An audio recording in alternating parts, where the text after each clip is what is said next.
You are now tapped in with Hood in the Morning. Call in now. This little light of mine, I'm gonna let it shine. This little light of mine, I'm gonna let it shine. See, if that's not the realest shit in the world, I don't know what is. Look, I just flipped the switch.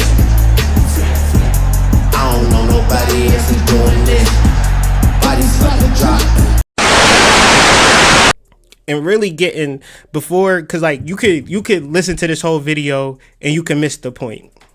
The point of this video is that we don't know who we are. And since we don't know who we are, we give it up to these corporations and these establishments who are public holding companies of the colonial forces that invaded this country some 400 years ago, and that regime that still sits in place to this day. So in that aspect, when it comes to entertainers, entertainment is like left hand, right hand. And so in understanding that, we're coming back into the twin energy, where you might not understand twin energy, but in reference to ancient mythology, twin energy is the basics. Okay? You have a twin soul. You have a twin flame. And that twin flame is like a phoenix rising. But it's not a boo thing. It's your soul. Okay? And for people who don't have a soul, they latch on to people with souls. Welcome back. It's great to have you. Thank you, Carl. Remember, you think you sat on this side last time. Good memory. As I recall, yeah, it was pretty memorable. What has surprised you? What's impressed you about it since that day? Well, I mean, we continue to grow. We've continued to make smart decisions, make smart investments across the technology, media, and data space. And it's been a heck of an opportunity. We've had a great time with our entrepreneurs and building our relationships with our investors. And here we are today. You got how many active in the portfolio right now? 18? We've got 18 active, had about 10 exits, so it's been incredibly successful, and we've watched the fund grow from about $100 million in access to capital to now over $2 billion. So it's And the people with souls are ignorant to it because they just want a check. They want to make money, and they don't want to be poor. They don't want to die. They don't want to be in a bad situation. So they will take whatever you give them, and they will do whatever you tell them to do because they are afraid. Okay? So in this conversation, I'm going to base it on the fact that there is no such thing as a coincidence. In fact, what you think of as a coincidence is specific messages that God is sending directly to you. Equal out to 123 and English ordinal. They both equal out to 6 in full reduction. Reverse ordinal, they reduce to 3. Reverse full reduction, they reduce to 3. So if you put that all together, you could equal out to 666. And this is apocalyptic, and apocalyptic doesn't necessarily mean something bad. It just means that it's something hidden that's being brought to the surface. The more things change, the more they stay the same. So what are you going to do? Disappear.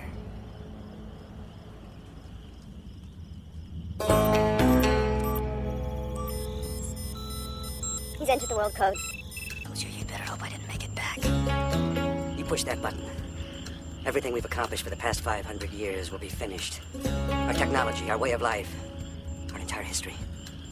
We'll have to start all over again. For God's sakes, don't do it, Snake! The name's Pliskin.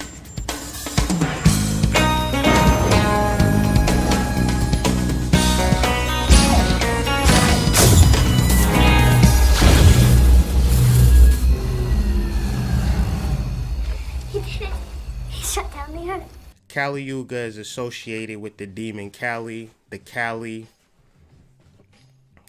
Yuga. It just represents a time of strife, discord, and quarrel.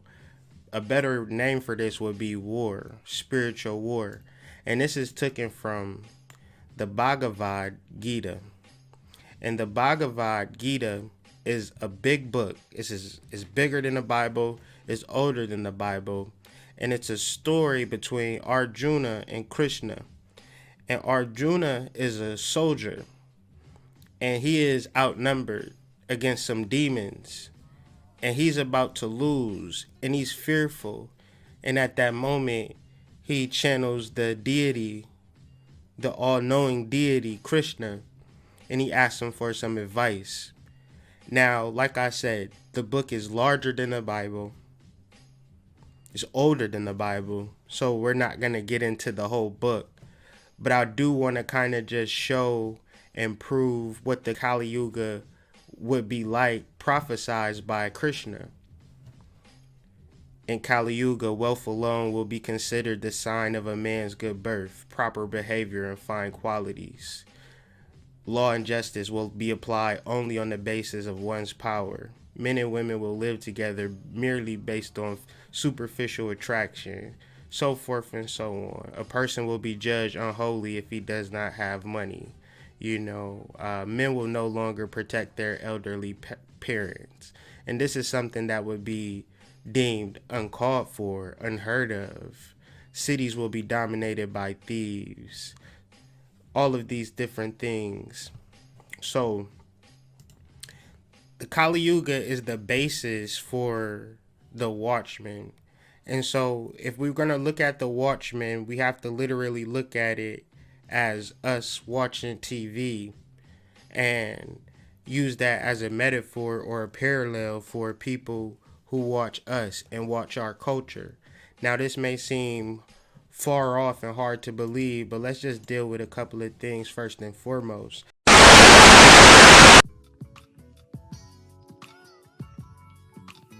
What's the worst, my brother? I was able to decode the data from Multinational Inc. The general is under the influence of a psycho-hallucinogenic drug. It's a mind control drug, sir. Very powerful, very easy to use.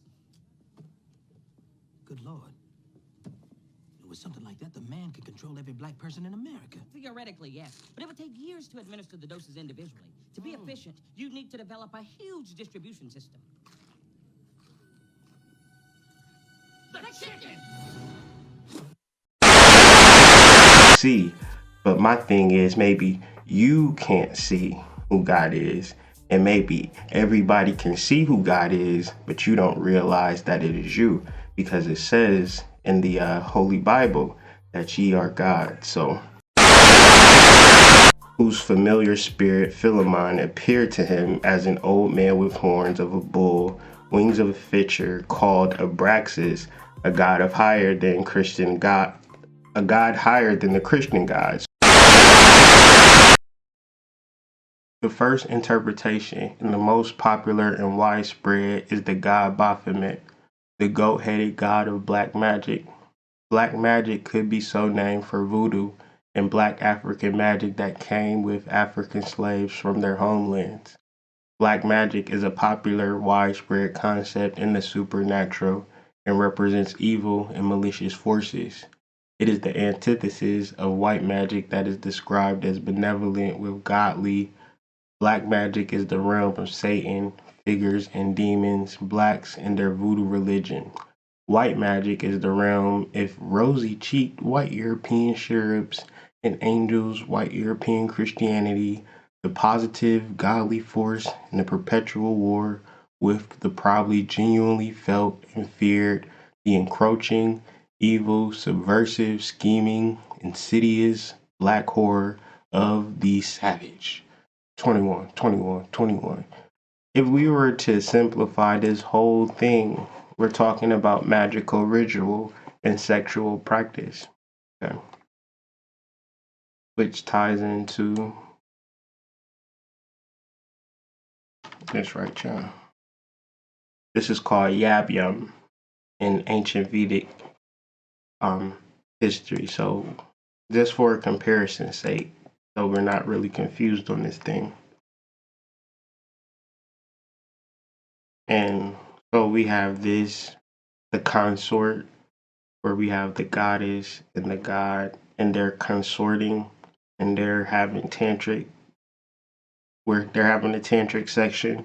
They don't necessarily have to be making love, but they're in embrace. And this is like 5,000 at least years old. This is a tradition. Then you have this guy who probably soaked up some of that game and said, you know what would be cool if we just remove the other person and just made it one person and take that same energy of the tantric sex between, so we're speaking to the complete male and the complete woman and them raising up their God selves. And this is how we reach self-deification. And this is why church has this limit, because church keeps you out of the sexual realm. Like, not to say, you know, everybody in church is having sex, but nobody's talking about it. So there's a level of fakeness about it. Until you have a Christian church that's really honest about their sexual practices, then it's not going to really lead to real fulfillment. You know, you might have certain wins and certain losses, but this part, the element of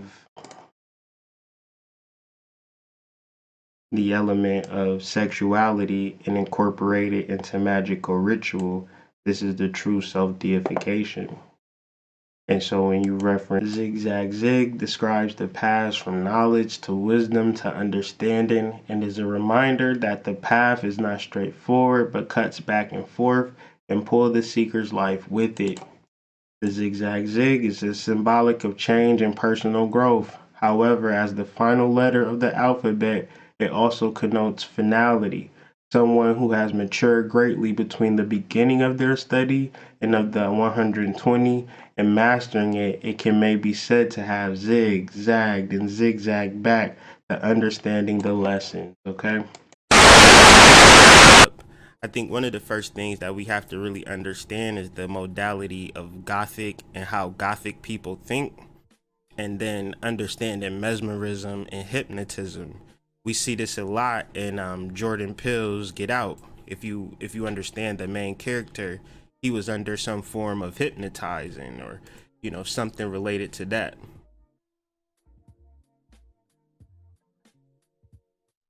Just making sure it's coming through. Hopefully it's coming through.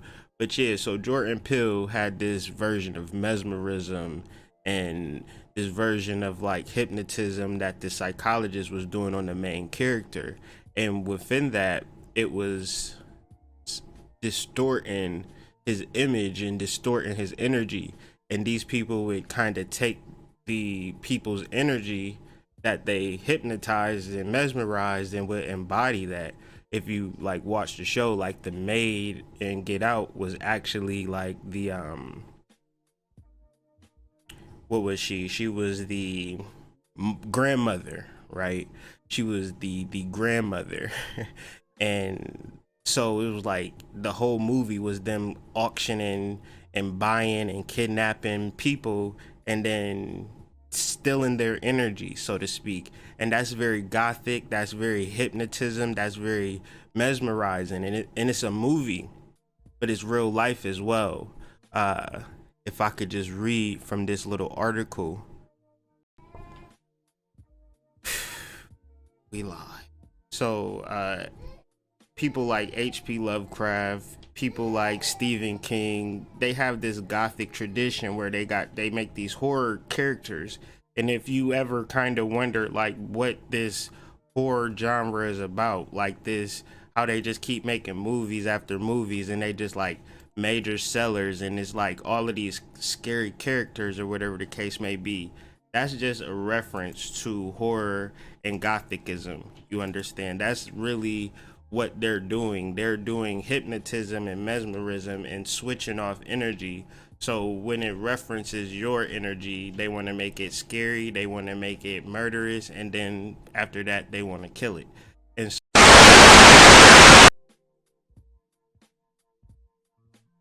ooh, Our Lady of Candlemas, Saint Teresa. This is the syncretized Catholic saint to Oya. So what we need to understand about syncretism is that when there is primal ancient energy, the Catholic Church can't just be like, all right, I'm about to do an Oya ritual tonight because I need to, do some war stuff. What they would do is venerate Our Lady of Candlemas or Saint Teresa and, utilize that energy in that fashion. But there's a reason why it works for them, and it can work for you because this energy is abundant and it's unconditional.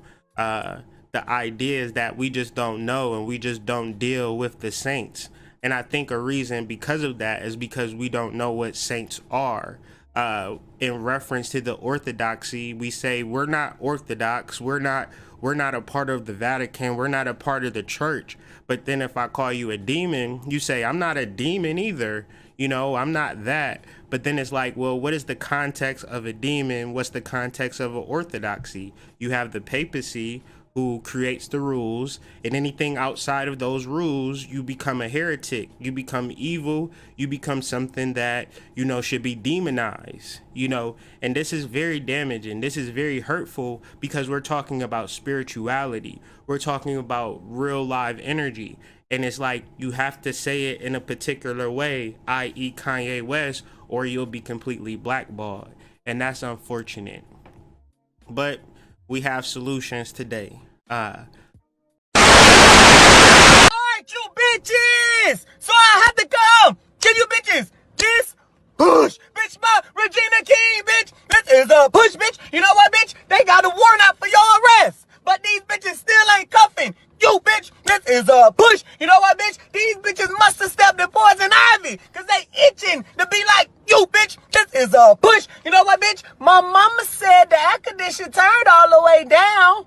But you still got these bitches hot mad. This is a push. You know what, bitch? These bitches ain't coming for you. Even if they was on their way, bitch. This is a push. You know what, bitch? They say age ain't nothing but a number. So, what's your contact information? This is a push. You know what, bitch? You coming for blood. Like a transfusion, bitch. This is a push. You know what, bitch? Charmin Ultra need to cut the check. Cause you stay on these bitches' ass. This is a push, Regina, bitch. Continue to push. That's a beautiful human. But heresy is the life of a mythology, and orthodoxy is the death. Quote by Joseph Campbell. So, in referencing particular energies, particular godlike energies that exist on the planet, you have to get outside of heretical thought, demonized thought, because there's so much powerful energy available to you. You're just super scared of it because you don't understand. So if I told you the beautiful goddess of life that comes with light raining down nothing but flowers and prosperity in your life, you'd be like, yeah, let me buy a bag of that. That's the shit that I want. But if I'm like the warrior protection fierce goddess that, comes with a sword and bringing tornadoes and storms, then you like, well, Hood Mystic, I don't know about that. Is you okay, brother? Like, you need some help? You depressed? And I'm like, so we're just going to deal with some things. This is the Chartres secrets, the Charter secrets, the Black Madonna of Chartres, and the secrets of it. God's energies of unconditional magnetic love and unceasing electric light by others. Unconditional love, heightened energy. These energies of the spirit enable pilgrims to witness healing miracles in their lives. Accordingly, the symbol of this Black Madonna had been associated with the benefits that Earth, our mother, could give with the unconditional love she had and continues to have for all her children.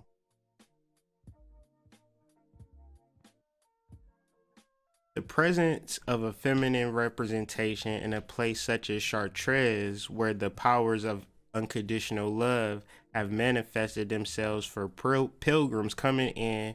Devotional visits is meaningful. It can also be felt how the figure of the mother reflects the healing energy of the spiritually powerful place where Chartres Cathedral has been built. However, the mystery of the black color of this Madonna and the others found worldwide remains intact for quote-unquote experts. Despite numerous studies, iconography,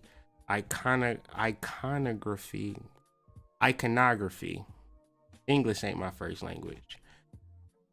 Ebonics is. Iconography specialists have been able to piece together that riddle in order to give a complete and satisfying answer to the question. And yet, the color black chosen to depict the Madonnas was deliberately chosen.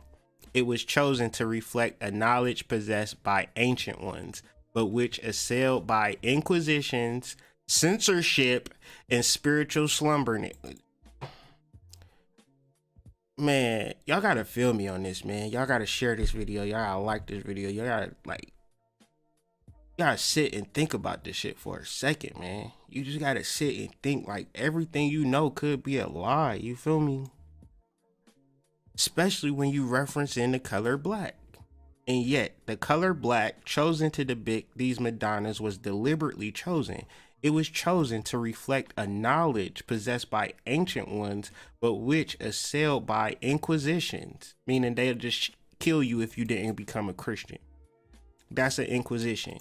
Censorship, meaning because I ain't saying stuff like hunky-dory, hey guys, welcome to my YouTube page. You want to do something stupid and corny? Ha ha ha ha ha.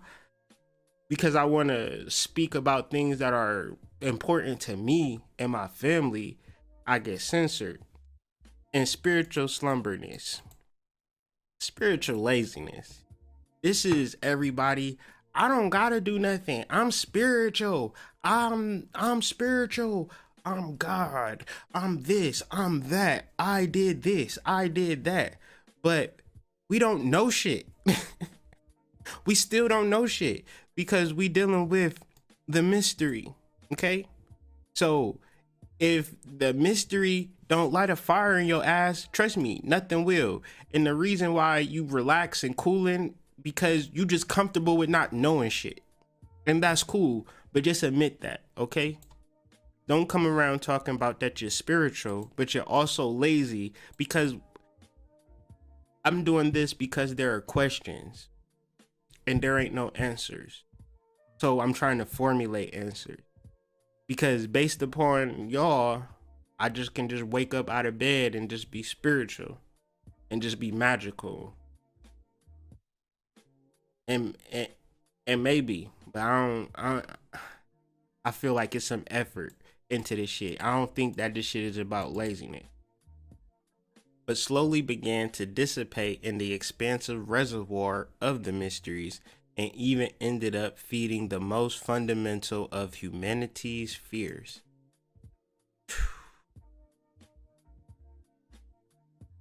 The color black has always been used to represent unconditional love.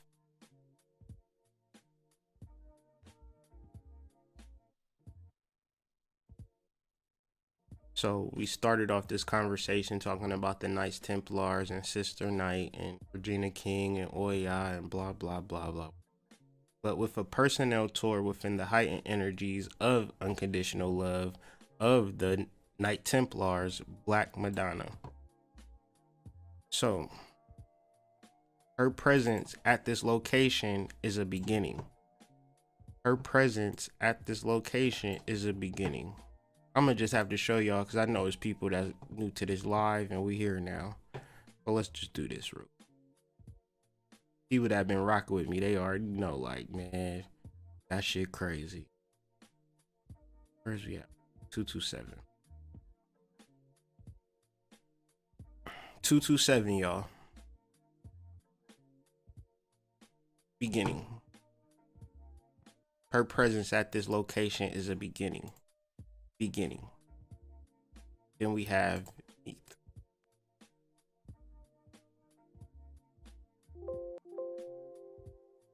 unique goddess, mysterious and great, who came to be in the beginning. Okay, so we got beginning, beginning.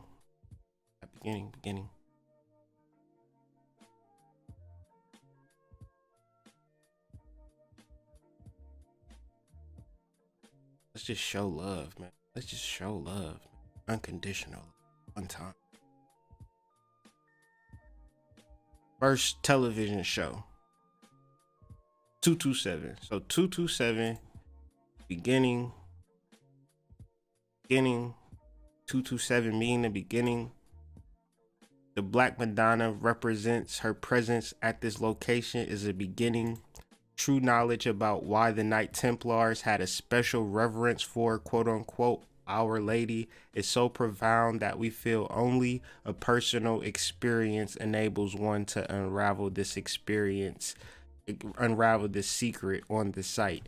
In the Chartres with the personnel tour, ain't nobody about to, that ain't the only way that a person can tap into this energy. As you can clearly see, we tapped into this energy by DNA. Ancestral memories are a priceless source of information that may be used to enhance one's personal connection to heightened electromagnetic energies of God through the sons of God. And so with that, using knowledge, they resurrected with the Ark of Covenant. The Knight Templars built a monument made to uplift one by reminding humanity's priceless spiritual heritage. Okay. DNA link of humanity with the ancient ones. Okay. Ancient ones knew that the most powerful energies from God came from the galactic Son of God, our center of the Milky Way. Accordingly, the making of deities in the black energetic image of God has been reflected in spiritual artwork worldwide, in pictures of Vishnu in India, paintings of Isis in Egypt, and the famous Black Madonnas of Europe, including the energetic Black Madonna located in the Knights Templar constructed Chartres Cathedral in France. Francais, my nigga. I apologize, guys, but let me backtrack. We're dealing with the alien monster, which in the actual show is called the Squid. And so to backtrack to this and understand what they're saying, the monster was probably inspired by H.P. Lovecraft's Cthulhu's mythos, which featured numerous huge grotesque alien beings whose very sight would drive people insane. Unsurprisingly, Alan Moore utilized these elements of Lovecraft, and most of these works and themes of Lovecraft are subtly spread throughout Watchmen. So, since they're subtly spread throughout Watchmen, what is being subtly spread? In the idea of cosmic horror. So, it's very supremacist thought or elitist thought to imagine that they know what's happening within the cosmos, but they can't really get a gauge on what's happening in the world. And they create like all of these wonderful, amazing narratives about, you know, what's happening in Star Wars or what's happening underground and, you know, all of these things. And if you kind of took a step back for a second and use your rational brain, and you would notice like none of these things are actually happening in real life. They're just the imaginings of certain people. And when you think about the entertainment industry and you think about budgets for movies and, you know, all of these things that are being programmed in mass media, there's an actual root to it. So whether you're talking about Stephen King, Wes Craven, J.J. Abrams, you know, the list goes on of people who are inspired by H.P. Lovecraft.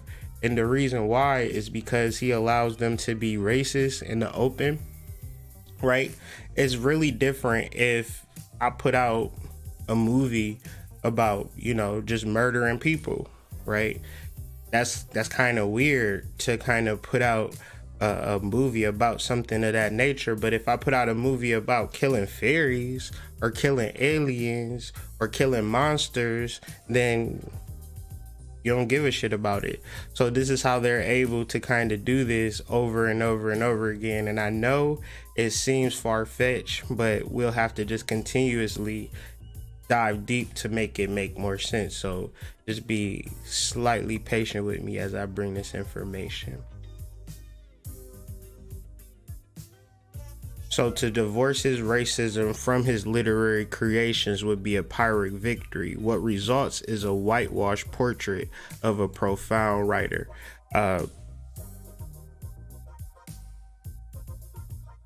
Multimedia within itself is kind of what programs us to act the way that we act and to think the way that we think.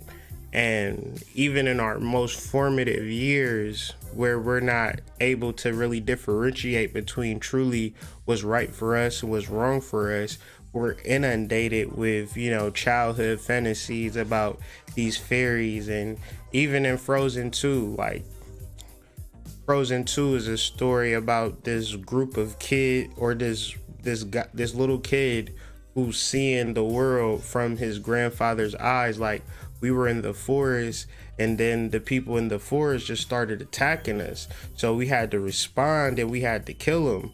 And it was like, and when in retrospect, it was the other way around. So what mythology does and what these horror movies does, it makes you sympathize and make you feel like these people are being victimized or being tormented by these aliens.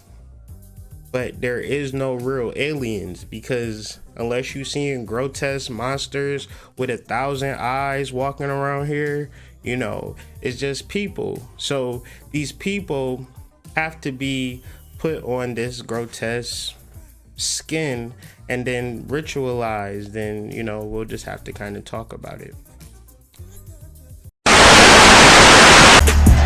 Look, I just flipped the switch. I don't know nobody else is doing this. Bodies about to drop. So Lovecraft didn't write himself out of his mythical universe, nor did he separate that universe from the real world unfolding before him. He was both an active product of his time as well as an elaborator on specific historical fears about the decline of the West. While he succeeded in shocking the mind out of the mundane and shattering conceptions of rationality and reason that were trying desperately to hold in the early 20th century, he couldn't face the horrors that bled into his own psyche. So a lot of these themes with a lot of these writers, what we'll find is the unconscious taking over. And once the unconscious takes over, and like your fears, they have to be somewhat grotesque. Election to the presidency, white supremacists were conducting a reign of terror throughout the South in outright defiance of the Republican-led federal government. The Southern Democrats formed organizations that violently intimidated blacks and Republicans who tried to win political power. The most prominent of these, the Ku Klux Klan, was formed in Pulaski, Tennessee in 1865. Originally founded as a social club for former Confederate soldiers, the Klan evolved into a terrorist organization. It would be responsible for thousands of deaths and helped to weaken the political power of the Southern blacks and Republicans. So that's the Reconstruction Klan. But even that isn't one-sided, because there was actually forces that went against these particular, like, I know history likes to say or show like there wasn't any prominent or powerful people, and that's because they're not being mythologized. In order to get real history, you gotta like search articles, search encyclopedias, read books, things like that, to find energy that wasn't particularly sensationalized. And when you tend to do this and you particularly get a habit of researching, what you will notice is that the ancestors will speak to you and then the ancestors will guide you. They'll show you what to read, and you know what you're reading is correct because you'll have this feeling called it resonates with you. And if you follow what resonates with you, you'll never lose. And then in doing the research for this, I came across James Walker Hood, who was a man, right? And this is how we can tie it into Mithras. So give me a second. He was born in 1831, died in 1918. He founded over 500 churches. And I thought this was quite crazy. He was elected bishop of the General Conference at its session in North Carolina in July 1st, 1872, and served until 1916. He was elected a member of the Ecumenical Conference in London in 1881. So I already knew about the London Mytherium, so I was like, I wonder if this was related to the London Mytherium or close to it or some form or fashion, because if this is my thinking was, if this is located to the London Mytherium, then he must be some form of a Mason or some form of a Grand Master. But I had to do my research and I had to see to prove my theory to be somewhat correct. So the catalog records proceedings for the 5th Ecumenical Methodist Conference in Westminster, London, and then the conference held in City Road Chapter, London, September 1881. So London, 1881, City Road Chapel.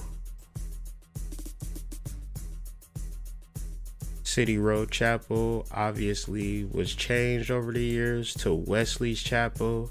So now we just have to see how far is Wesley's Chapel from the London Mytherium. It's literally a 1 mile walk, all in downtown London, all next to, I think this is the London River. I'm not the Thames River. So if you walk down the street, you'll get to the same London Mytherium that's owned by Bloomberg. But in 1881, I'm sure he was down there doing his good work. And the interesting thing, between Wesley's Chapel and the London Mytherium, you have a train station, however, called Moorgate. So I just thought that was interesting. I've never been to London, still waiting to get flew out and do somebody's lecture out there. But putting it all together, all of these links are included in the link sheet if you want to take a look at this book, The Religion in Which All Men Agree, Freemasonry in American Culture. The Prince Hall Masons of the African American Church. The labors of Grand Master and Bishop James Walker Hood, aka Hooded Justice. Just gonna read a few sentences. There's a lot of words in here. Some of it is pertinent. A lot of how the black church in its foundation was a way for people to be autonomous, a way for people to fight back against racism. And I don't necessarily know if it's like that now, but I know in a previous time it was a way for black people to get some form of esteem. I mean, I guess it was a different time and you had to do different things just to survive. I'm sure that people couldn't just say, I'm a Moor or I'm this or I'm that, the same way we're able to do it. So I could only imagine what it was like in those times. But in the late 19th century, James Walker Hood was the bishop of the North Carolina Conference of the African Methodist Episcopal Zion Church and the Grand Master of the North Carolina Grand Lodge of the Prince Hall Masons. So within Get Out, though, there's a particular group called the Order of the Coagula, a secretive cult group of prospective and wealthy Caucasian buyers, and they're called the Order of Coagula. Okay, so we got to tie this back. I promised y'all I was going to tie it all back into Mithras and, you know, the Moorish legacy, so forth and so on. So what happens was they would seek out, kidnap, brainwash, and finally trade places with healthy and youthful African Americans via transmutation, in which the implant of the brains of the members of their old relatives and friends into the bodies of far younger, fitter black people. So you could read this whole article. I'm going to just read one section of it.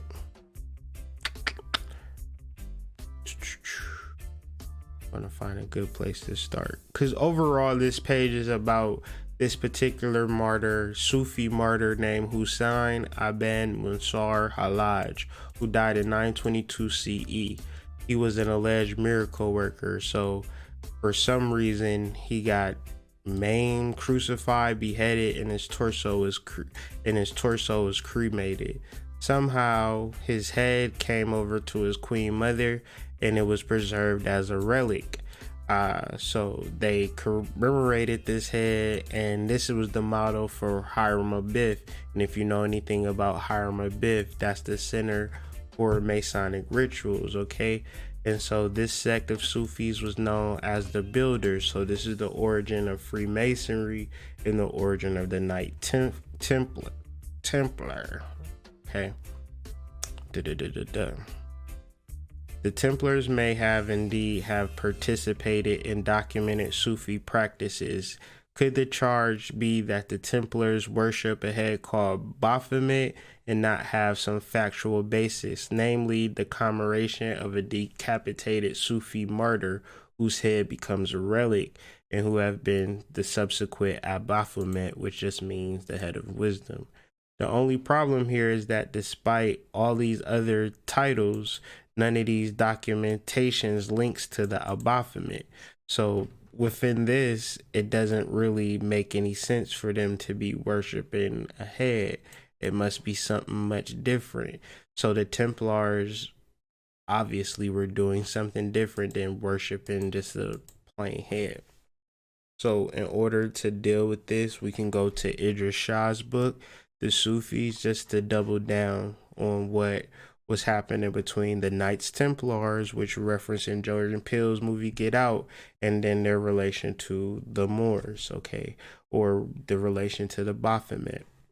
So as we talked about in previous videos, the word FHM means knowledge and understanding. It's derivative standing for black or Coleman. I know y'all got some family members named Coleman right now, okay? The Baphomet is none other than the symbol of the completed man. The black head, Negro head, or Turk's head, which appears in heraldry or in the English country ensigns, is a crusader substitute word or cant word for this kind of knowledge. So, quite simply, the Baphomet is none other than the symbol of the completed man. It's just a symbol of understanding your origin or your root. So in all of these Masonic rituals, the secrets are figuring out the roots and the origin. So beyond black, beyond wisdom, beyond understanding, there's a celestial understanding. And the rites of Mithras are 7 levels, and those 7 levels just represent the 7 stars of Pleiades. But understanding coagula, it is also seen on the images of Baphomet, okay? Which it means is to dissolve and coagulate. It means something must be broken down before it can be built up. So in order, all of these mysteries and horror movies and, you know, crime things or whatever, all of this shit is presenting everybody with a mystery. It's presenting everybody with a particular something to be broken down, because what seems to be confusing, there's also a solution to that confusing. And the more you can break it down to its base material and understand the actual themes of this, then you can kind of build it up and utilize the energy to your own. And so one of the reasons for this talk is to let you know that they're kind of putting this stuff on full disclosure and then sending off a smoke screen. So the idea is for you to tap into your own energy and understand that Mithras is the primordial bull, which represents Taurus, which represents Pleiades, and that's a connection that's available to you. And so they have to literally tell you that this connection is available to you without telling you. That's what disclosure is. And now we're in a time of full disclosure. We're in a time of the quantum realm. So what needs to happen now is censorship. So, you know, with the information that I present, I understand that it's censorable, but within that, I could not come on here and not speak, you know, based upon what I see or what I find important. So to really tie in Baphomet, Jordan Peele, Superman, Hooded Justice, and Mithras, and just understanding this whole thing is when you fully realize yourself. When you fully realize yourself as a cosmic being, that represents your rule, and your rule is probably the most feared thing known to man. For a human being to figure out that he's not just a mere human being, but he has particles of the universe and the original cosmic primordial energy that if worked with, if built up, right? So coagulate et solve, or solve et coagula, however it's worded, breaking yourself down to the most primordial essence, right? The soul. When all of this shit goes away, you are a primordial soul being. That is the most primordial point. Build yourself up from that point. This is what they call alchemy.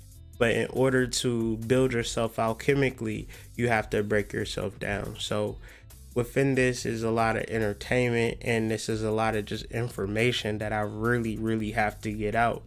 Because even if it's not so entertaining, and even if it's not something that you could vibrate to, there's somebody who fully needs to hear this right now. There's somebody that really needs to understand that within this grand scheme of things, even though you're not mythologizing your energy, this is now the time to. This is the time to meditate. An example would be if we're on Earth and we're riding behind the sun, because that's what we're doing. The sun is actually moving. And as the sun moves, we spin around the sun and we trail the sun in some spaces, some understandings. So as we're following the sun, so you ever been driving in the car, right? And then there's a particular spot that you drive by.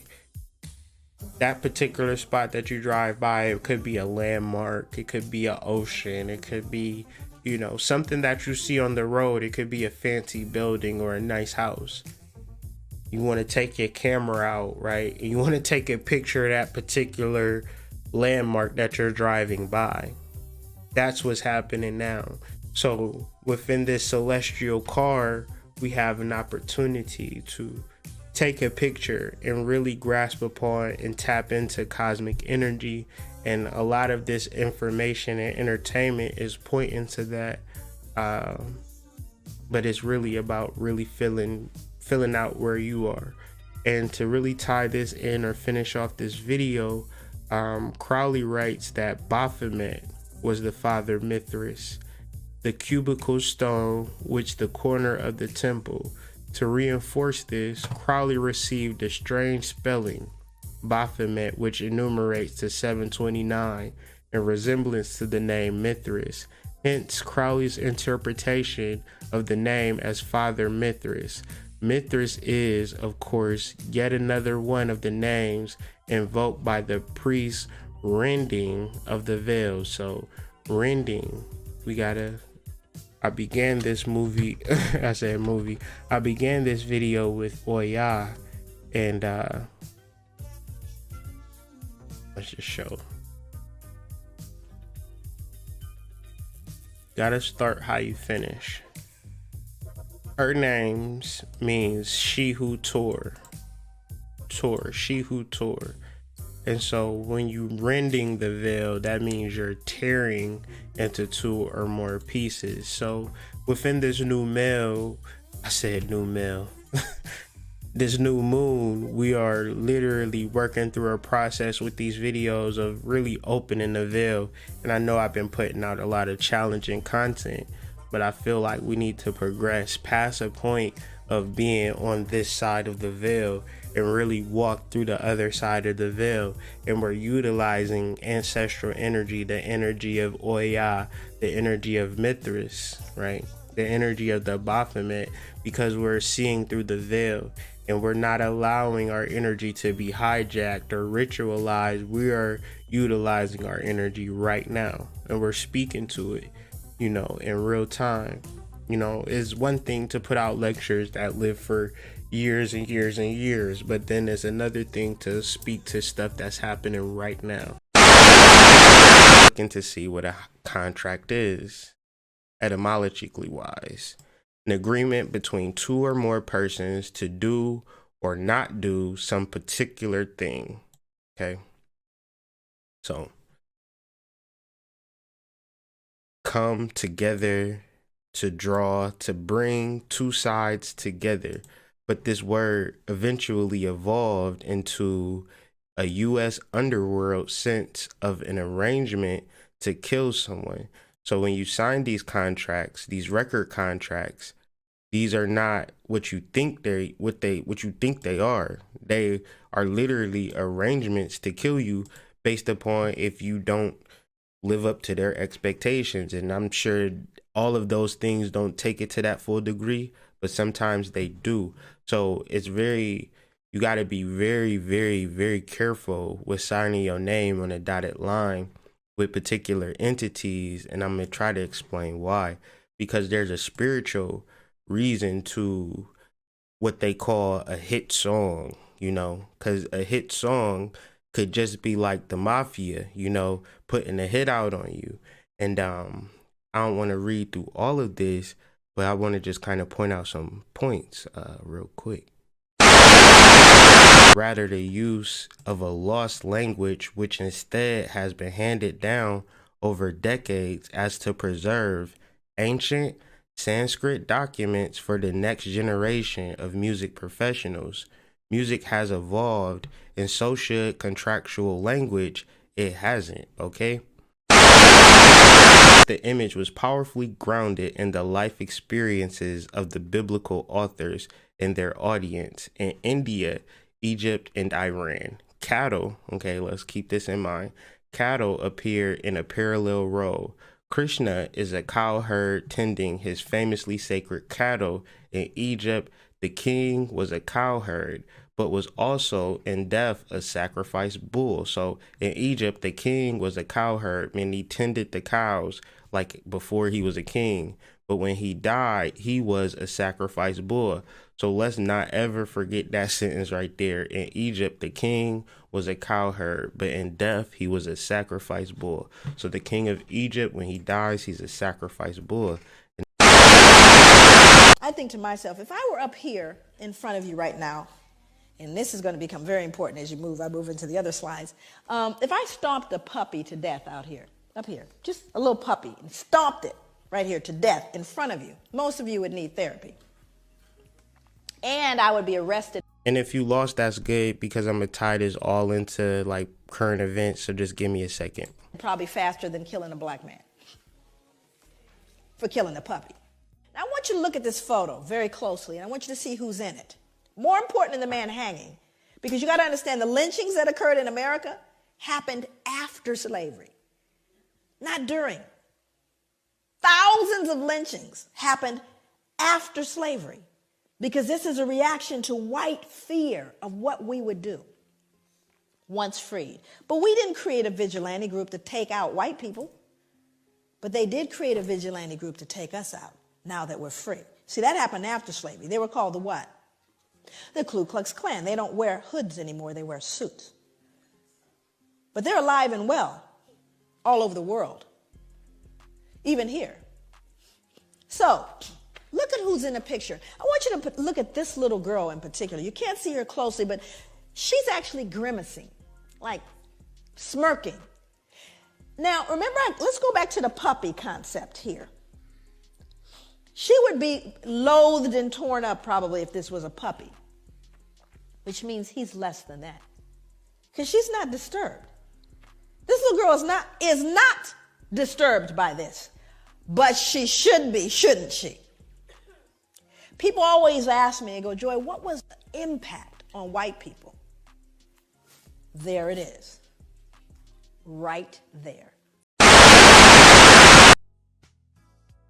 This is really kind of the beginnings of Christian martyrdom. And Christian martyrdom is a variety of things. You know, it started in the beginning of time. So the Christians that were martyred aren't the Christians that you see today, obviously, because they were martyred. They was killed for sport. Give some screen love.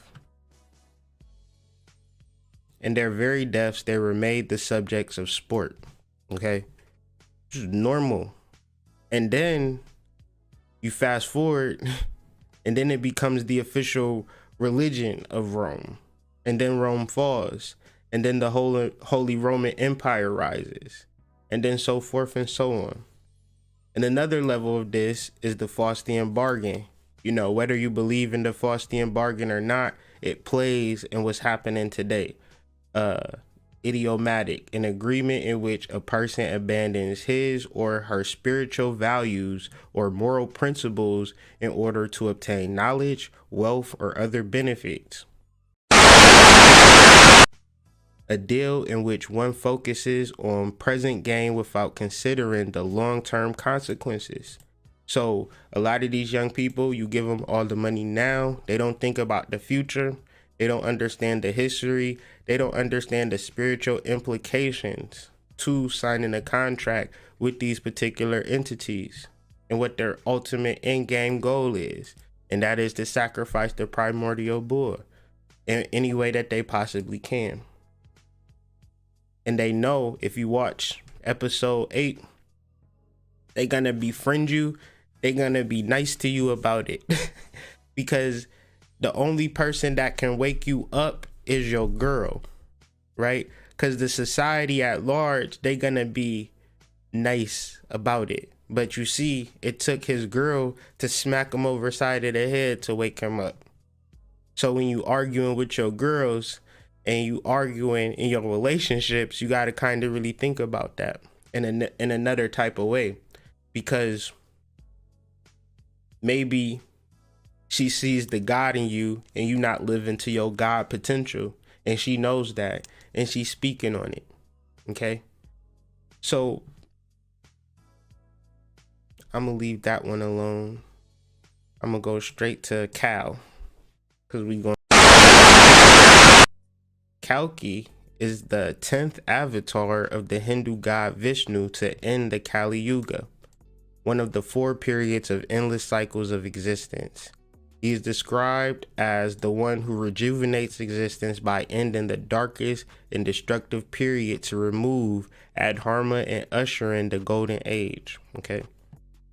So Kal could be another word for Kalki. And the ritual behind Kalki is that he's literally here to usher in the golden age. And so I guess if we don't know or understand the cycles of time and things of that nature, we don't understand the energies. And so we allow shit to just happen. And we just passively just live our lives and just kind of watch things. But if you look very closely, you'll notice that this thing is really, really weird. The bird fights his way out of the egg. The egg is the world. Who would be born must first destroy a world. The bird flies to God. That God's name is Abraxas. Now, it's confusing but over time, we'll understand this and we'll break free from this egg, and we'll understand like how our world is being created and manipulated. And so in order to really tap into your power, you got to kind of break free from the matrix, or even break free from the ideologic, goodness of the country, and think about yourself in different terms and creating different customs, going back to a natural, ancient way of life instead of this mundane 9 to 5, regular governmental structure. Because even though it's nice suits and ties and, how are you doing today, sir? All of that, behind all of that energy is basically domestic terrorism, invasion, and things of that nature. Now, this is common knowledge, but instead of calling it invasion, instead of calling it terrorism, they call it war. And it's really about knowing who God is and making sure to destroy God. And so God don't really know who he is. God might even think that he's a slave. Okay. So the Gnostic holy name of God, our national bird is an eagle, which is really a phoenix. And then when you hear keywords like pagan, savage, barbaric, they're really referring to the potent names of magic. They're referring to some real magical stuff. And these are the names used by the Egyptian sages, Persian magi, Indian Brahmins. And so all of these, whether you're talking about Egyptian, the Persian Mithras, or the Indian Krishna, Vishnu, or the Egyptian Osiris, talking about the same thing and the same energy. In a more simple terms, we talking about your energy. But if I just tell you that, then it sounds like I'm far-fetched. We all on the path of righteousness. This is righteous.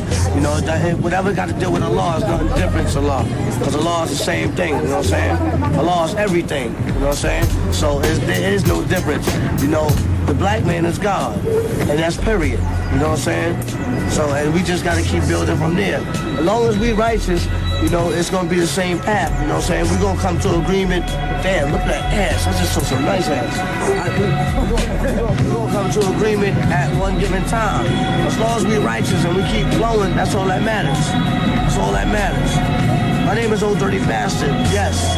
My true name is Unique A. Son-in-Law. What's today's mathematics? Well, this is today's mathematics. Today's mathematics is getting that money. That's today's mathematics. Is to get that money so you can take care of your babies. You know what I'm saying?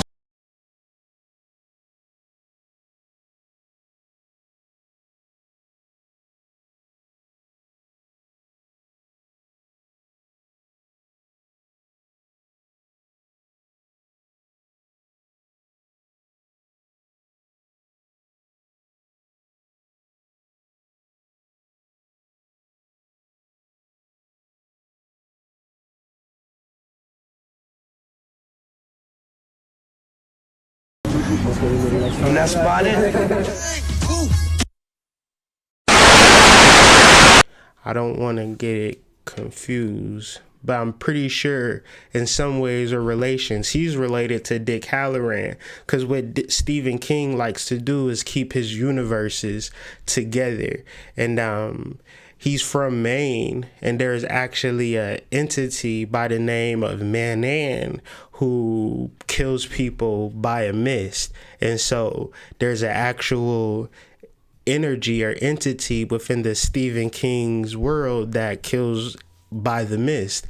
And so the person that kills by the mist is kind of like this demonic Cthulhu-like deity. But when you do the knowledge on who actually that deity is, it's just nothing but the black man. Okay. And so Stephen King's evil entities are not demons, or they're not like weird zombie-like creatures that want to ruin humanity. It is his subconscious mind, and really living in the privilege or the understanding of just kind of like living in Maine and then trying to process what was the cost of this privilege that he lives in. And so that's just my psychological evaluation on the whole situation. So we're going to break a couple things down.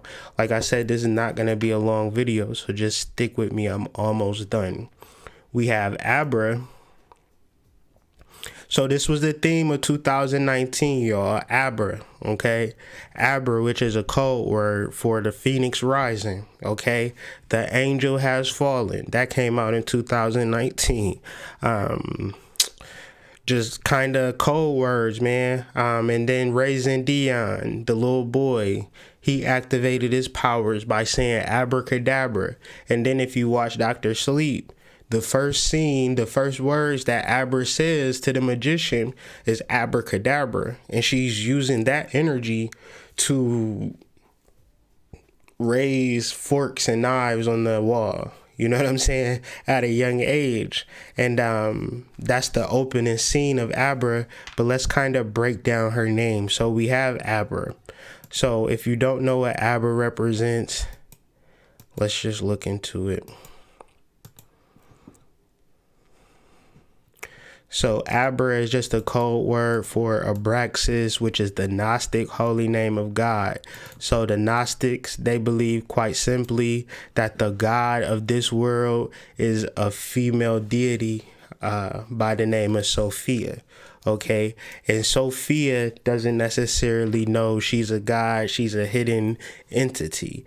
And so they do everything in their world to hide this entity. So what you see here is a seal of the United States of America. What do you use to seal something? You use a seal to close something out, to enclose or to keep secret, okay? So the seal of the United States flag is that of, if you kind of inverse it, you could easily see that Wu-Tang symbol that we referenced at the beginning of the video. But even more so, in reality, it's United States, but it's also a phoenix, which represents a sleeping energy that regenerates itself from the fire. It's a dead entity that rises from the ashes. And that's what you gotta watch Raising Dion, Abracadabra. Then you watch The Watchmen, Angela Abar, which is a play on Abra. Then you gotta watch, Dr. Sleep. The main character, her name is Abra. They could have called her Danielle. They could have called her Candy. They could have called her Lisa. They could have called her Chantel. They could have called her Tiffany. But Abra though, and even though this is an old story that Stephen King didn't write this year, but they specifically started saying, hey, we need to put this out. Well, Stephen King, he already got a movie coming out a month earlier. I don't care. Put out another one, but Abra Stone. So Abra, we got Abra Abraxas, and then we got to go to Stone. And so, we got to do this part. The Masons don't really like when I go here. But Abra Stone, the Stone of Foundation. The Stone of Foundation constitutes one of the most important and abstruse of all symbols in Freemasonry. What do abstruse mean, y'all? I don't know. We about to look. Abstruse, difficult to understand, obscure. Okay, so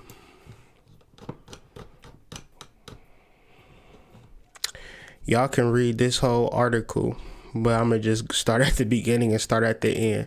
That the Masonic Stone of Foundation is a symbol of divine truth upon which all speculative masonry is built, and the legends and traditions which refer to it are intended to describe in an allegorical way the progress, so the news, the current, or the transits, okay? Even if you look at the character's name, so Abra Stone is played by Kylie Curran, and if you reference Love, Lift, and Life's most recent video, one of the things he was referencing is the current and how to make money in 2020. So, it all ties in. It's all relative. Progress, current of the truth, and the soul. So this is their actual truth. okay, that they're putting out. Maybe you're not paying attention or decoding, but the messages is much different than they used to be. The bad guys is really losing, and they're losing in a way where their power is not even close. If you watch Dr. Sleep, there is no point in the movie where you feel like, okay, Abra might get her ass beat. She's like way more powerful than all of the entities and all of the energy combined, right? And so they're keying in on a particular thing and a particular energy that your children possess, okay? That your children possess, but are you aware of it? It's all codes, it's all signs and symbols, so we're dealing with this further, okay? Abby Raffaella Stone. Okay, Raffaella Stone. So they being really specific about this young lady. Let's zoom in on her. They being really specific about this lady and her particular energy. She looks incredibly Egyptian, so we got to do some investigation and research on that. Raffaella. What do Raffaella sound like to y'all? To me, it sound like Raphael. The angel has fallen, ladies and gentlemen. 2019, the God has healed, all right? And we're just dealing with straight mathematics of the day. Mathematics and simple understanding. The movie called Dr. Sleep. Let's keep that in mind. Raphael, and the main character is named Abra Raffaella Stone. They ain't doing this shit by accident. You know, you call it Danielle Snow the third, and I have no conversation for you. But you call her Abra Raffaella Stone, and I can complete a whole narrative for you that's talking about the Gnostic tradition of demiurges, archangels, and what those energies actually are. And the thing about the demiurges, and the thing about the archangels, and the thing about the archons, and the thing about the gods and the warlocks and the sorcerers, they don't know that they sorcerers. They caught up in realizing that the demiurge is more powerful than them. Let's just cut to the nitty gritty, because I ain't trying to waste your time at all. Plus Ultra is a secret society comprised of the greatest minds throughout history. Now, this is fiction, but I'm going to show you how the truth is much stranger than fiction. That created Tomorrowland. Their motto is, tomorrow is ours. It was founded in 1889 by Nikola Tesla, Thomas Edison, Jules Verne, Gustave Eiffel, the Eiffel Tower. It had members like Mark Twain, Ray Bradbury, Walt Disney, and a host of others, I'm sure, by now. Okay? Because this movie ain't old. This movie recent. I think my kids is watching it or something, thinking, I don't know. But in this movie Tomorrowland that's comprised of this secret society, they have like this portal that they're able to... What did this portal do?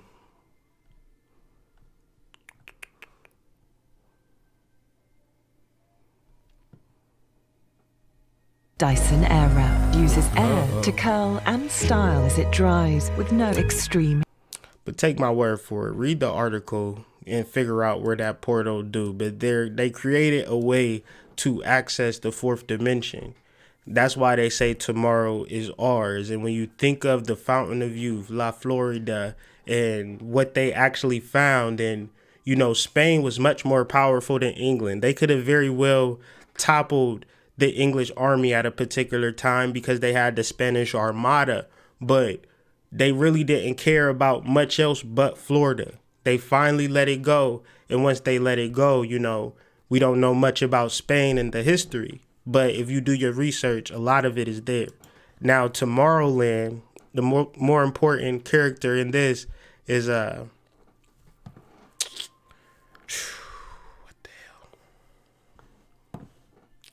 Disney's latest film, Tomorrowland, is an uplifting story that champions those who believe imagination can better the world. Their only hope is a faraway place called Tomorrowland. As we learn through the film, The wondrous utopia was created by some of the greatest thinkers the world had ever known, mainly Nicholas Tesla. Joined forces to become a group known as Plus Ultra, which founded Tomorrowland. So, the truth is stranger than fiction. This is fiction. It's just a movie. But Nikola Tesla was an actual person, right? Nikola Tesla ends up dying in 1943, right? He passes away in 1943. And so guess who goes through his files? Dr. John G. Trump, the uncle of Donald Trump. It's well documented in research. I ain't saying nothing that you ain't never heard before. Or if you ain't never heard it before, you know what I'm saying, just Google John Trump and Donald Trump. That's his uncle. He got quotes about him and all of that. So he reported that his analysis showed Tesla's efforts to be primarily a speculative, philosophical, promotional character. So I just wanted to show that he actually did an analysis. So what he say, it don't necessarily matter. So when we read history, we got to think critically because we got to understand the system of the people who's writing it. If I got the opportunity to write my narrative in a particular fashion, I'm going to frame it to make it seem to be whatever you want it to be. So as actual sleuths and researchers, we have to think critical of the person that's writing it, why they're writing it, how they're writing it, and then what's the actual result of it. So you to think nothing else of this actual research. But who's to say within his analysis what he found out when he went through Nikola Tesla's files? So this is fiction as well. But I got to show you how the truth is much stranger than fiction. Back to the Future writer Biff Tannen is based on Donald Trump. So there's a movie called Back to the Future, and there's a character called Biff Tannen where he's able to travel back in time. And so because it is, he becomes hella rich through gambling. He becomes hella rich through real estate, casinos, and he has all of the girls and things of that nature. And it reminds you a lot of Donald Trump. Not only does he act like Donald Trump, not only is it just like he becomes the, part of the government movement and things of that nature, like Donald Trump within the movie. But then the John Trump aspect of going through Nikola Tesla's files, and all you got to know is just do your research on Nikola Tesla to understand he was about that life. So the government going through his property, they disseminated, okay, we can use this. We gonna use everything. We ain't throwing none of this away. Oh, it was bullshit. That make a lot of sense. But the truth of the matter is that Donald Trump owns a property in Florida called Mar-a-Lago. And Mar-a-Lago has something interesting about the property. Throughout the estate, which we explored, we kept encountering antique files with the Latin motto Plus Ultra, which translate as beyond the ultimate. This is a Mar-a-Lago slogan. Now, this is Trump, Mar-a-Lago Trump. You hear it on the news all the time. But the deeper mystery, Mar-a-Lago, which could easily be a play on words to the Moors, but I'm going to leave that part alone because I ain't did my research on that. And I'm only going to talk about stuff that I did for research. I ain't put out no videos in a minute because all I've been doing is researching. I've been falling asleep, waking up, researching.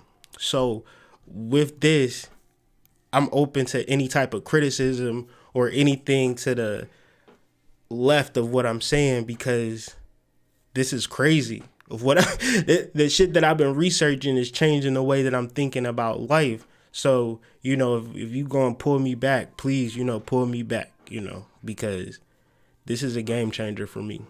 So Plus Ultra being in the Mar-a-Lago, Donald Trump, but then you got to understand what Plus Ultra represents within the Disney realm. It represents a particular group of people that's ran by Nikola Tesla. So it must be a reason why he got this particular property, probably some inherited knowledge from his uncle, as a particular portal to travel to and fro because it is a golf course. And if you reference golf courses, then they're mounds. Let's just do a real quick search real quick.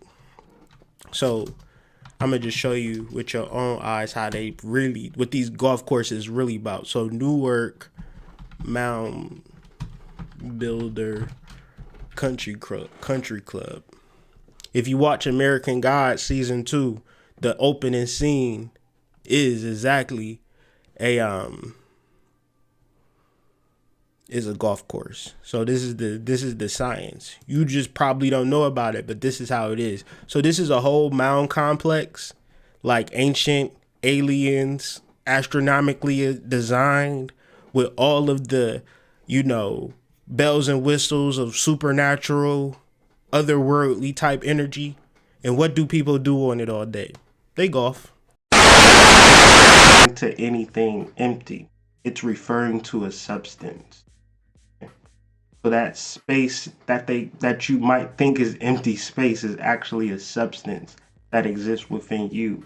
It's a hormone that you secrete. It's called melatonin, and it's the Dracula hormone. Okay, so if you watch Akasha, she's a vampire and the Queen of the Damned. Okay, so the truth is stranger than fiction. Okay, so the fiction is that Akasha is, serious. But imagine, like, if that's you, you know what I'm saying? Or if that's your sister, or if that's your mother, then you can kind of get of why I'm even talking about this, because we can watch the movie all day long, but you got to get to a point where you understand that you're looking at your reflection. Okay. So to really understand this process of destruction and understand the energy of the goddess, why you might watch Queen of the Damned and you're like, well, they killed the Kasha, but I don't feel like that was the right thing to do.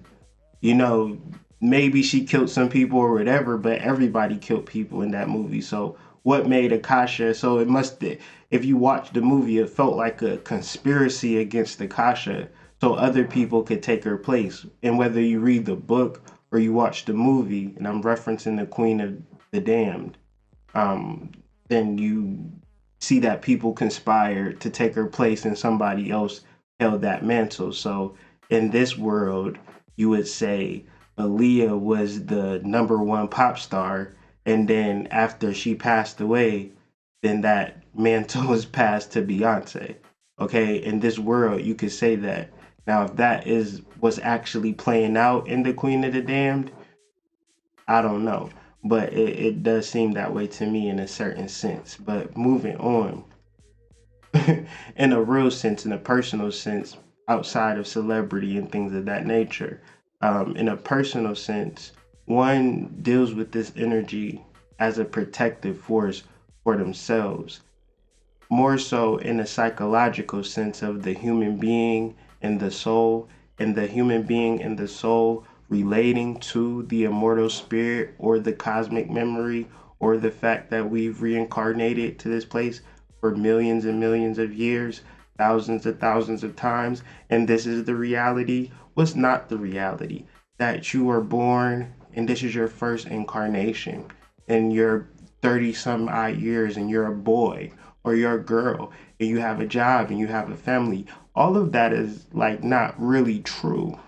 What's more true is that you've incarnated over thousands of times and had multiple lives. And that more or less dictates your path more than your individuated lifestyle choices that you make. And so having this understanding is the soul. And the reason why one would say, well, why does Dracula come out on the first day of 2020? Like the inaugural day of the new millennium, and then they premiere a show called Dracula, and they premiere it for 3 days, like some sort of a ritual. And it's about like vampires and taking people's life essences away and things of that nature. Because that's what they're trying to do. They're trying to not suck your blood, because they're not doing that, but they're definitely trying to take your energy. And it's not even to a point of whether you watch the show or not. Because I didn't even watch the show. I can read up on it. since I have the internet. So it's not about watching the shows at this point. It's about knowing what shows they putting out and what mythology they're trying to put out at the very least. Because I'm not gonna sit and waste 3 hours of my life and watch that shit. Nah, you couldn't pay me, okay? But in referencing the astral light, in referencing the Akasha, because if you reference H.P. Blavatsky, he calls the astral light Akasha in specific. And so when you think about H.P. Blavatsky, it has to be some relation to Anne Rice. I just don't care.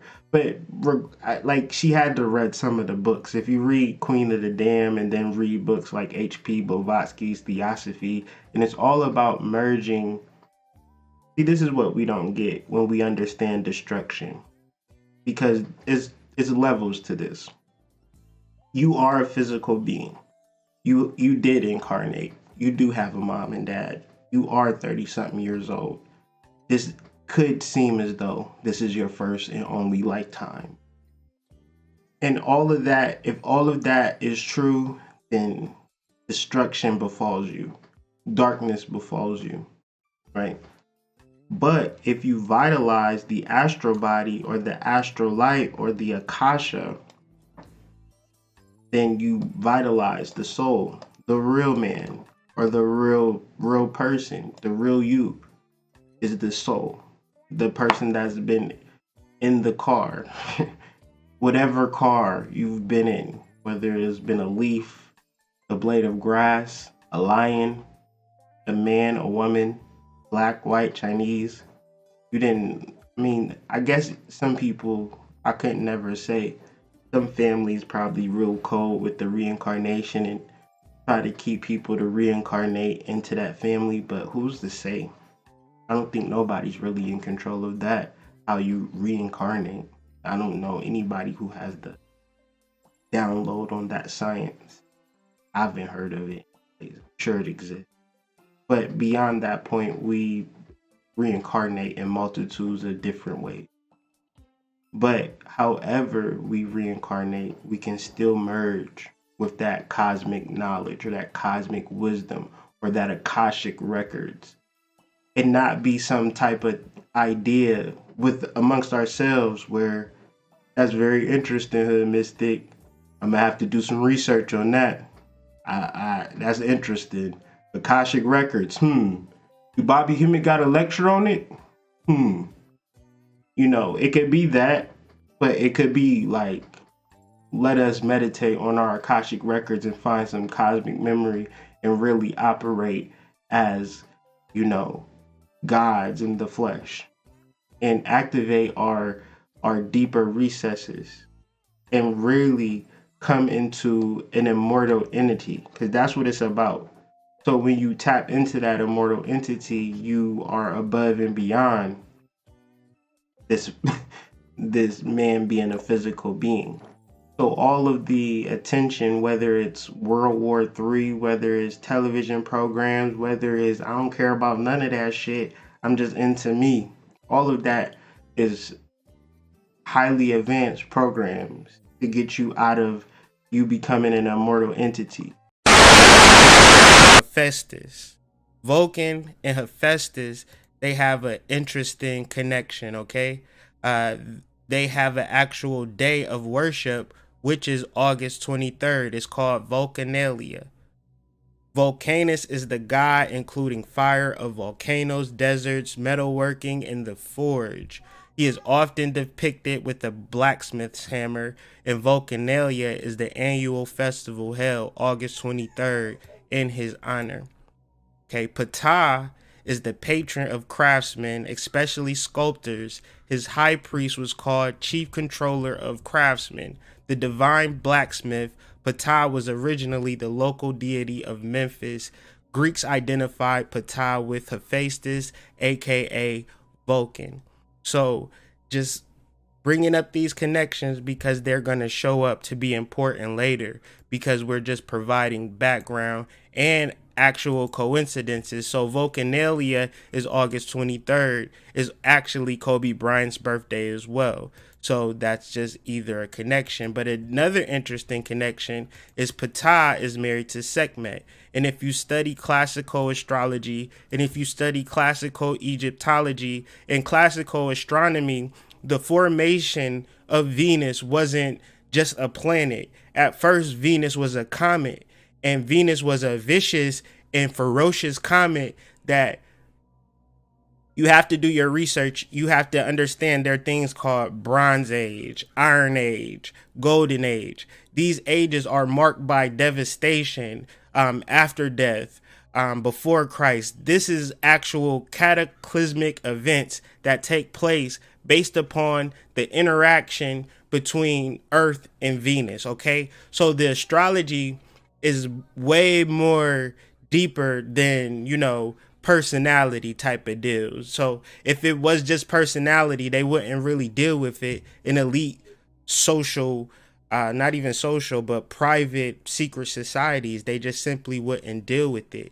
But to personify this energy, the ancients signified Venus through Sekhmet.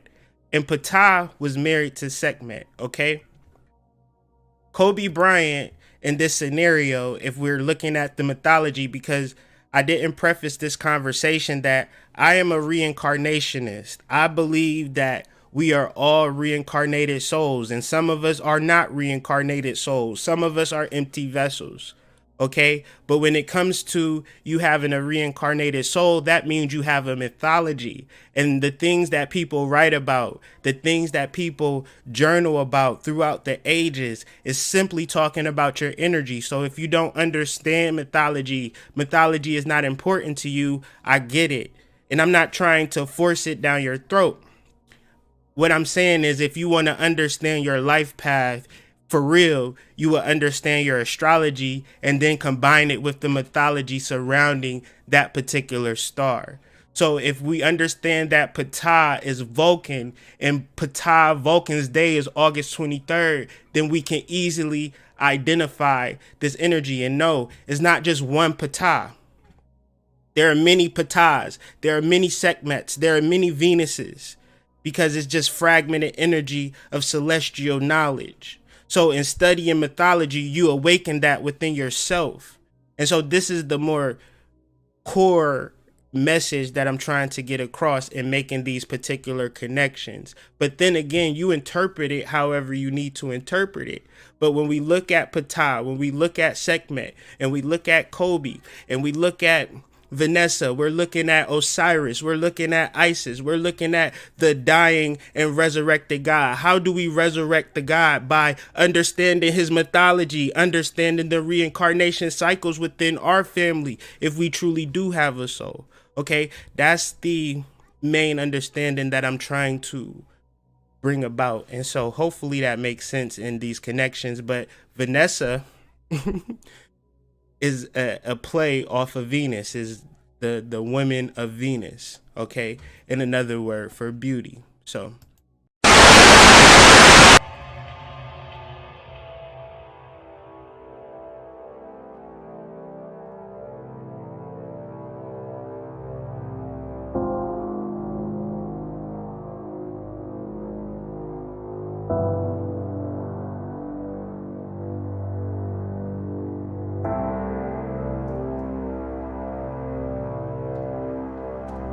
how do you create something that's timeless? How do you create something that lives forever? How does a player go down in history as being one of the all-time greats?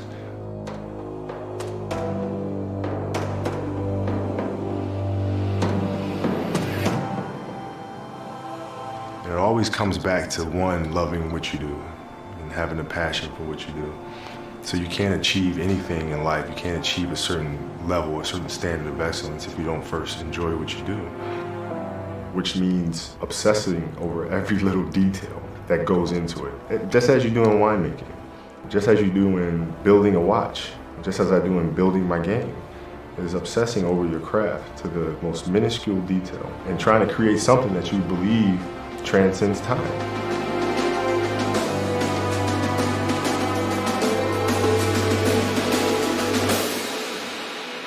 That's why I am Vino.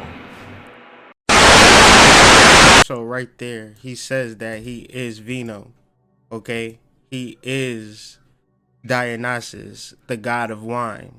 And he literally changed his name from Black Mamba to Vino, meaning that he ages with time. And these are all Dionysian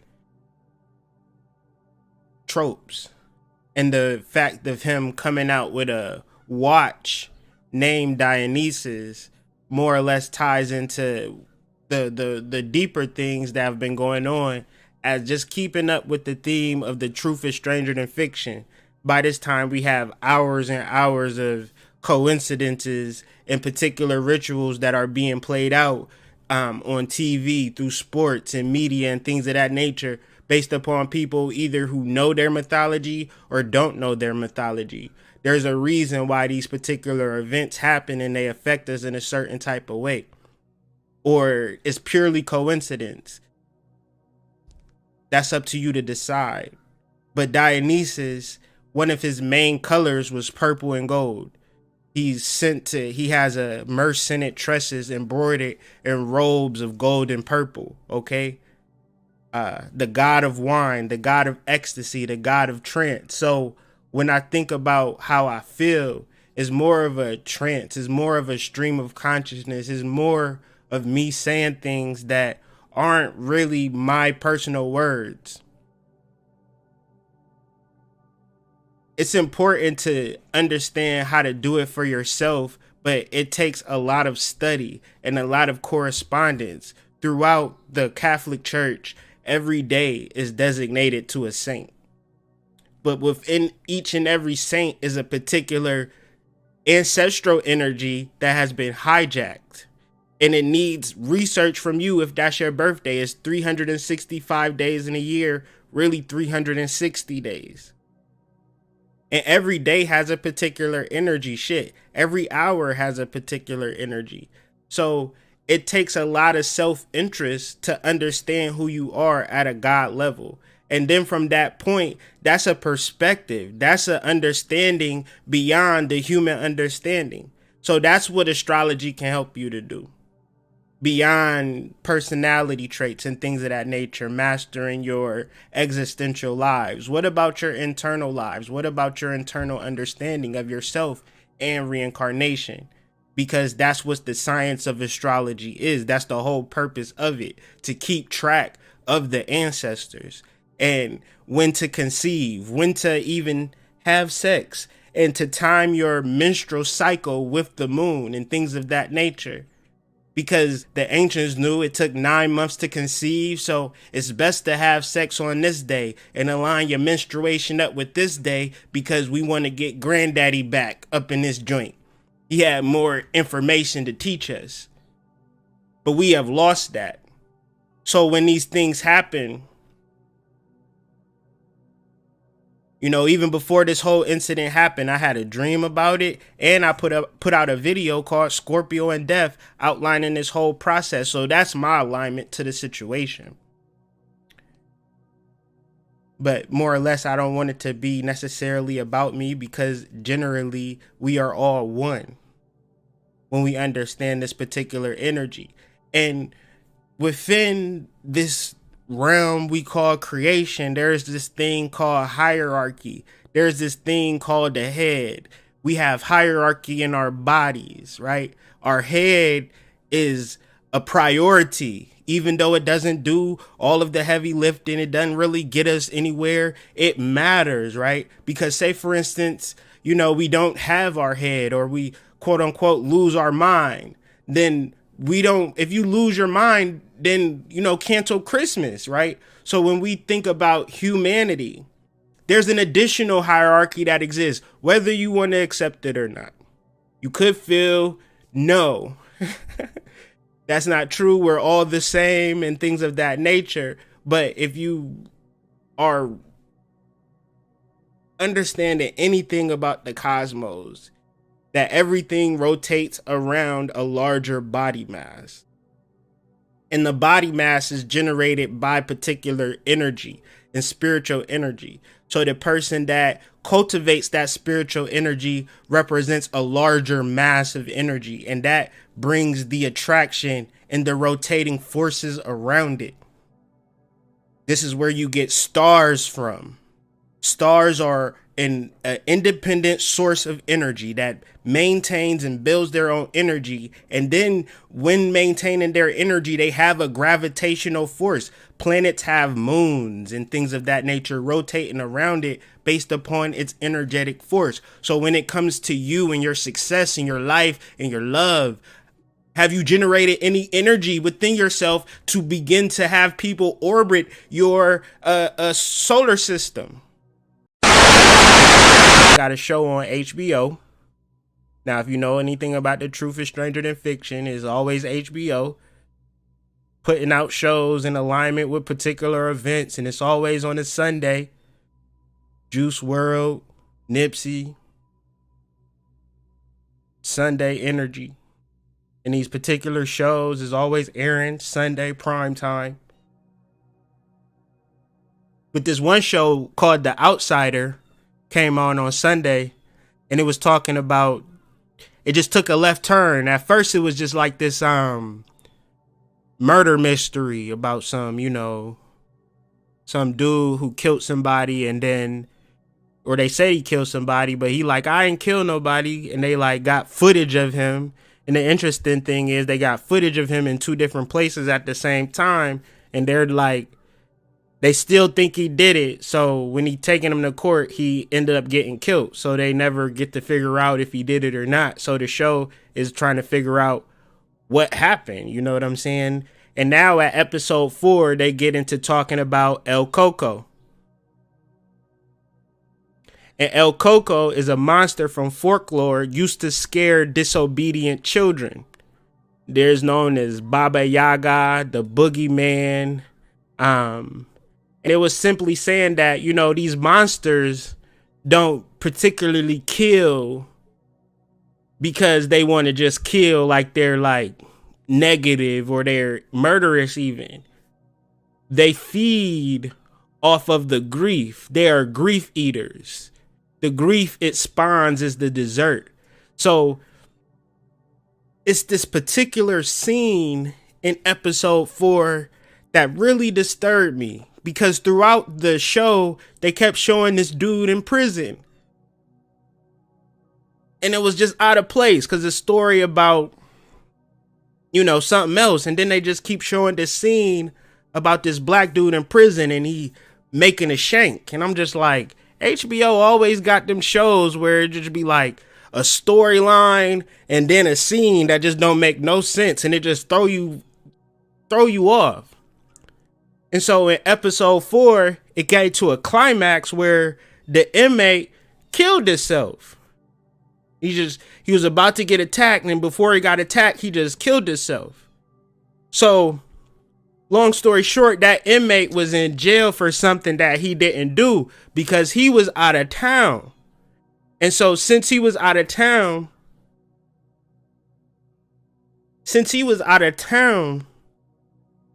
they still convicted him, had him in jail and stuff. He had DNA and all of this type of shit, but he was innocent. And so, his story was never told. Terry Maitland's was never told, and we still on episode 4. But that ties into this Kobe shit, because if that's true, then the grief eaters or El Coco is having a feast, right? They are having a feast. If grief is a food, then it is a feast going on. So it's not a coincidence. The Outsiders is done by Stephen King. You got to watch The Truth is Stranger Than Fiction. Hours and hours of downloads about Stephen King and his movies. And long story short, when you talk about Necronomicon, you ain't never seen no creatures. You ain't never seen no diabolical monsters nowhere.